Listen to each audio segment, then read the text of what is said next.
닭에 얽힌 이야기를 같이 한번 알아보도록 하겠습니다. 닭은 5덕을 가진 동물이라고 합니다. 즉 문, 무, 용, 인, 신 요 5가지의 덕을 가진 동물이라고 옛날부터 이 선비들이 또 유학을 하신 분들이 이렇게 이야기를 전해주고 있습니다. 왜 문이냐, 학문이냐? 머리에 관이 있습니다. 어떤 동물도 머리에 관이 있는 건 없습니다. 그죠? 머리에 벼슬 있죠? 그것이 관이라고 생각하고 그거의 학문을 뜻합니다. 두 번째, 발톱이 있어요. 발에 보면 발톱이 있어요. 용맹을 나타내요. 그래서 우애와 관계가 있다. 세 번째, 닭싸움 하면은 아주 싸납게 달라들죠. 장닭 특히. 그래서 싸움을 잘하니까 용맹스럽다, 용감하다 하는 그런 의미가 있고요. 그 다음에 모이를 서로 나 혼자 먹으려고 애를 쓰지 않아요. 돌아다니면서 나눠 먹습니다. 그래서 인정이 있다. 그 다음에 또 새벽에 꼭기호하고 시간을 알려줍니다. 일어나십시오 하고 시간을 알려줘. 그러니까 신뢰를 의미합니다. 그래서 문무, 용인, 신 이와 같은 5덕을 가진 동물이다. 그래서 유학에서는 닭을 인간에 빗대가지고 조화로운 삶을 살라는 그런 가르침을 주기 위해서 닭이라는 게 5덕을 제시했습니다. 그래서 이 5덕을 우리가 갖춤으로 해서 닭처럼 이 5덕을 갖춤으로 해서 우리 인간은 조화로운 인간이 되지 않을까 하는 생각에서 유학에서 나온 그런 의도입니다. 이어서 2017년은 정유년이라고 했습니다. 그 정유년의 의미를 한번 알아보도록 하겠습니다. 정유년이 막 시작이 됐을 때 1월달에 우리는 붉은 닭이라고, 붉은 닭의 해라고 그런 이야기를 한 것을 들어봤을 거예요. 왜 붉은 닭이냐? 다음을 보시면은 붉은 닭인 줄을 알 수가 있습니다. 무조건 붉은 닭으로 이름을 정한 것이 아닙니다. 보십시오. 자, 우리에게는 십간이라는 게 있어요. 십간, 가불, 병정, 무기, 경신, 임계. 이렇게 10개의 간이 있는데 이 간이 우리가 배웠던 체질분략에서 배웠던 목화토금수에 해당된다는 말이에요. 그러면 가불이 바로 목에 해당되고 병정이 화에 해당되고 무기가 토에 해당되고 경신이 금에 해당되고 임계가 화에 해당됩니다. 전부 때는 순대. 예. 임계가 순대로 가는데. 예. 화가 두 개. 화가 아니라 수 잘못됐죠. 그래서 아까 병이라고 그랬으니까 병정에서 화는 화에 속하죠. 네. 이게 붉은색이에요. 화는 우리가 체질분략에서 화는 붉은색이었다는 것을 배웠습니다. 그래서 정이 붉은색이기 때문에 붉은 닭이다. 이렇게 이름을 지었다는 겁니다. 그래서 유는 닭을 의미하기 때문에 붉은 닭의 해, 정유년은 붉은 닭의 해다. 그렇게 각 동물마다 이 병과 정에 해당되면은 붉은 말이 될 수 있고 붉은 쥐가 될 수 있고 그렇게 되겠죠. 요걸 따져가지고 십간을 따져서 그 상징을 따져서 붉은 닭의 해라고 이름을 지었다. 그래서 붉은 닭은 아까 이야기한 바와 같이 지혜롭고 총명하고 하다. 그래서 옛날 에러곡도 아까 이야기한 뭐 가산 그런 것을 상징하고 또 새벽을 알리는 것은 바로 우리 인간에게 희망을 알리는 의미다라고 생각을 하시면 되겠습니다. 여기 화가 아니라 수가 되겠습니다. 이쪽에 검정색. 그래서 이러한 관계가 서로 실간이 관계가 있다는 것을 같이 알아주시면 되겠습니다. 이어서 역술에서는 닭을 어떻게 보느냐. 역술인들은 이 닭이 닭하고 좋은 그런 띠가 있습니다. 좋은 띠는 소하고 뱀띠가 좋은 띠랍니다. 그래서 소띠하고 뱀띠하고 결혼을 시킬 때, 자녀들 결혼할 때 소띠나 뱀띠를 같이 만나면 좋다 하는 거예요. 그리고 닭띠하고. 그래서 역술에서 닭하고 좋은 띠가 이 두 가지다 하는 것입니다. 네, 그리고 우리 김정은 집사 원장님이 이런 것에 대해서 조금 공부를 하시는데 잠깐 이야기를 조금 내주시기 바랍니다. 그렇습니다. 제가 뭐 크게 한 건 없고요. 좀 제가 이제 여생에 무엇을 할 것인가 생각을 하다가 나름대로 좀 명리학 공부를 나름대로 하고 있어요, 혼자. 근데 이제 그 삼합이라고 그래가지고 삼합 이렇게 해서 그 합이 맞아가지고 그 띠들이 합이 된다 이렇게 해서 하시는 말씀이에요. 그러니까 뱀은 사구, 닭은 유구, 소는 축이라고 일컬어요. 그래서 사유축. 그 다음에 쥐띠들은 신자진 이렇게 삼합이 맞는 거예요. 그 다음에 인오술은 이제 뱀, 아니 범, 말, 돼지 이렇게 맞고요. 해묘위 해서 12지가 있어요. 천간이 있고 지지가 있는데 12지로 볼 때 사유축, 인오술, 신자진, 해묘위 이렇게 합이 맞다고 합니다. 거기까지만 할게요. 제 시간 아니니까. 예. 네. 그래서 혹시 자녀 중에서 닭띠가 있으면 네. 이 쥐띠나 아니, 쥐띠가 아니라 뱀이나 아니 쥐띠나 토끼띠는 피해달라는 얘기입니다. 피할 띠 상극입니다. 그러니까 닭띠끼리만. 이제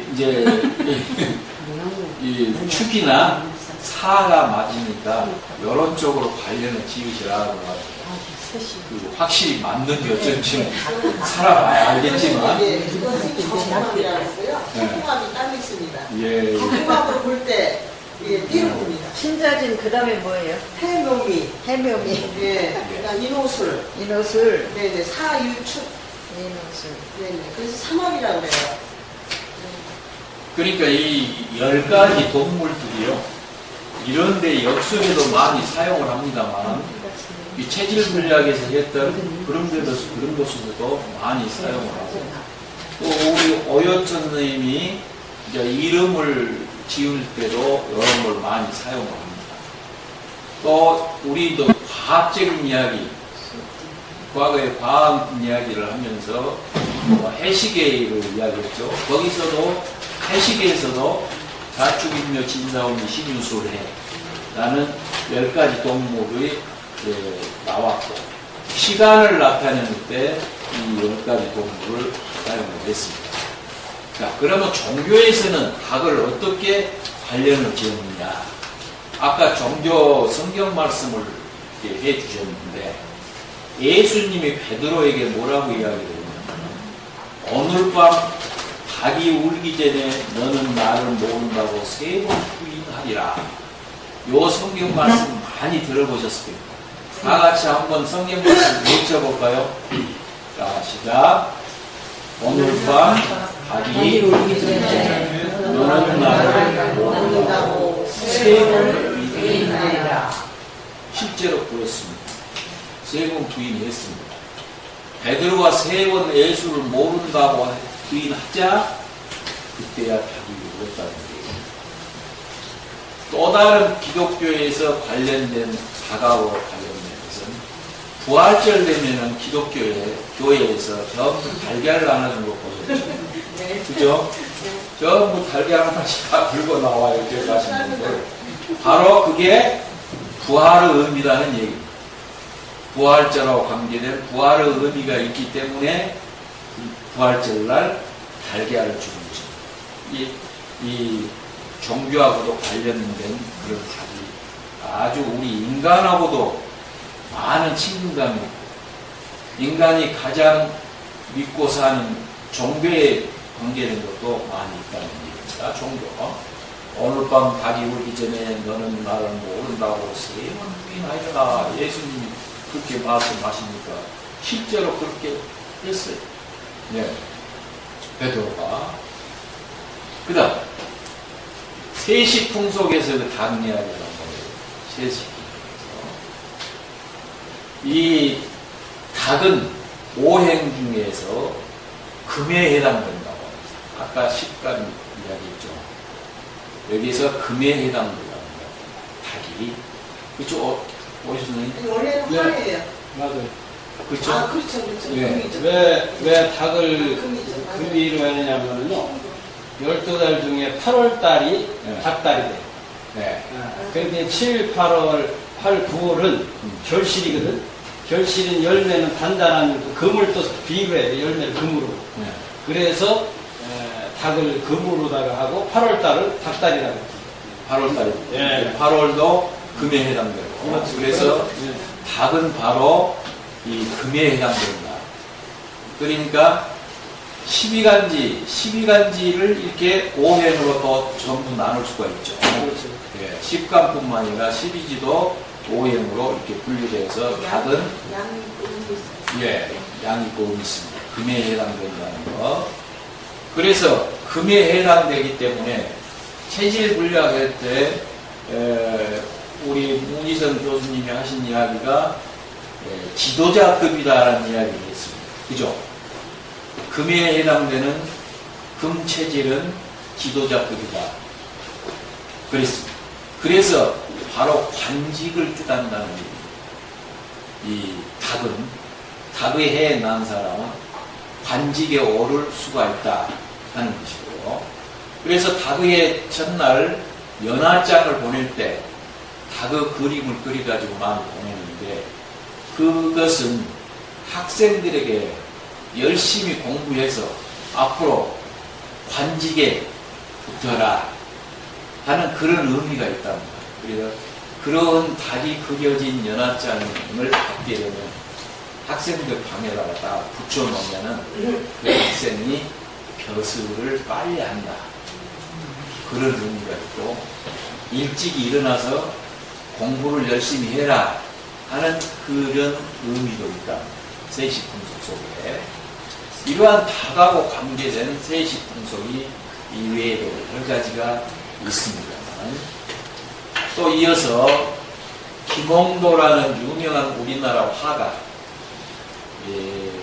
그 화가가 그린 투게도라는 그림입니다. 투게도, 즉 닭싸움하는 모습을 그려놓은 유명한 투게도 그림. 김홍도가 그린 그림 중에 또 어떤 것이 있죠? 투게도 말고 씨름하는 거 있죠. 씨름장. 그래서 우리가 알고 있는 김홍도 그림이 아주 많습니다. 예, 이 투게도는 많이 나오지는 않습니다만, 바로 그것도 김홍도의 그림, 조상의 그림이다. 것입니다. 그 다음에 이어서 12가지 동물, 즉 12지에 대한 것을 한번 알아보겠습니다. 12지, 자축, 임묘, 진사, 오미, 신유, 술해 하면은 12가지로, 일전에 제가 과학 이야기 하면서, 해시계 이야기 하면서, 우리나라 옛날에는 12시간을 기준으로 했다. 지금은 24시간인데, 과거에는 12시간으로 기준을 잡았다고 했어요. 그래서 자시, 축시, 인시 이런 식으로. 그래서 11시부터 1시까지 2시간을 1시로 잡아가지고 국회에서 이렇게 했다. 그럼 이 동물하고 어떤 관계가 있는가? 인간하고 관계된 것을 한번 알아보겠습니다. 인간하고 이 12개의 동물 중에서 인간하고 관계되는 것 7가지의 동물이 있습니다. 소, 토끼, 말, 양, 닭, 개, 돼지는 우리 인간하고 아주 밀접한 관계가 있다. 즉, 집에서 되게 키우고 있다. 가축이 많다는 얘기입니다. 소, 토끼, 말. 말은 이제 보통 집에서는 키우지 않습니다만, 양, 염소도 키우죠. 닭, 개, 돼지. 이런 7가지가 우리 인간하고 밀접한 관계가 있는 동물인데 이 중에서 날개가 있어가지고 날기도 하고 두 발로 걷는 동물이 유일하게 닭이라는 겁니다. 두 발로 걷되 날개가 있는 것, 이것이 바로 닭이라는 겁니다. 그런데 이런 새들처럼 하늘을 직접 잘 나르지는 못하죠. 왜 그런다고 생각하십니까? 이 닭은 다른 새에 비해 다른 새는 하늘을 날아다니는데 이 닭은 겨우 회에서 뛰어내리면서 파닥거리면서 땅으로 떨어져요. 왜 그런다고 생각해요? 왜 나르지를 못한다고 생각하세요? 자기 나름대로 생각해 정답이 없어요. 네. 저도 그것도 생각했는데 네. 그냥 그것도 생각했는데 그것밖에만. 네. 원래 잘 날렸는데요. 사람하고 같이 살다 보니까 사람 닮은 소리예요. 지금까지 한 이야기가 누구하고 관련이 제일 많습니까? 네? 인간하고 관련이 제일 많죠. 그죠? 네. 그러니까 방금 말씀하신 것이 맞는 얘기예요. 인간하고 같이 접하다 보니까 가기가 싫어 하늘로 날아가기가 싫어. 그러다 보니까 인간 속에서 살다 보니까 하늘을 날 수가 없다는 거예요. 자, 그 독수리가 아주 사나운 새죠. 독수리를 알을 갖다가 닭에다가 갖다 주면 암탉이 그걸 품어요. 자기 알 아니면서도 그걸 모르고 그냥 뿜습니다. 그러면 그 속에서 나중에 독수리가, 새끼 독수리가 태어나요. 태어나면은 자기 어미가 닭인 줄 알고 그렇게 살아갑니다. 그러면 어미 닭이 이렇게 모이 주러 나가면 그게 따라가요. 자기 어미인 줄 알고. 그렇게 살다가 보니까 세월이 흘러서 어미보다 훨씬 큰 독수리가 됐어. 그러면 독수리는 닭을 보면은 독수리는 분명히 잡아먹습니다. 닭을. 그러나 이 닭한테 깨난 이 독수리는 자기 어미라고 생각하기 때문에 잡아먹지를 않습니다. 그래서 여기에서 무엇을 알 수 있느냐? 환경이 중요하다는 얘기예요. 환경. 그렇게 살아왔기 때문에 그 속에 휩쓸려 살다 보니까 나는 독수리가 아니여. 나는 무엇이다? 나는 닭이다라고 생각을 한다고 말이에요. 그러니까 아무리 몸집이 커도 자기 어미는 그 암탉이, 그래서 암탉을 쫓아다니면서 먹이 찾아먹고 그래요. 독수리는, 실제 독수리는 무슨 동물입니까? 육식동물이에요. 그러나 여기에서 닭한테 큰 이 독수리는 육식동물이 아니라 초식동물이에요. 잡식동물, 초식동물이라는 요것만은 그만큼 환경에도 중요한 역할이에요. 그래서 이 닭이 사람하고 같이 살다 보니까 하늘을 나는 참새가 될 수가 없었다는 그런 얘기입니다.